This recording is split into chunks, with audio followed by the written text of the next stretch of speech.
In this video, I'm going to show you how you can easily unname notes on Instagram. Be sure to watch the video to the very end so you don't make any mistakes. And of course, do not forget to like this video and subscribe to my channel. Thanks guys. So, let's get started. And the first of open up Instagram app.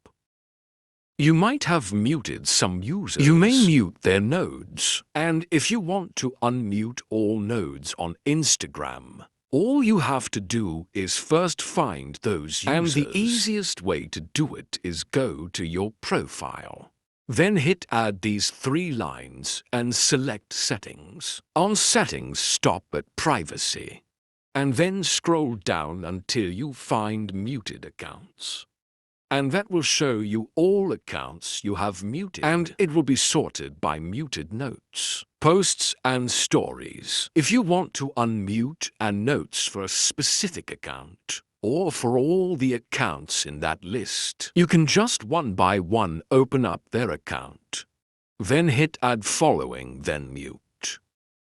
And then just toggle off this feature next to notes to unmute notes from that particular account. After that, you can go back to muted accounts, and then you can open up another account, getting the following, and in the same way, you can mute or unmute past stories and notes. On Instagram, that's how it's done. Now you can write down in the comments if you have any questions about the tutorial. Hit the like button if you like that video, and see you in the next one.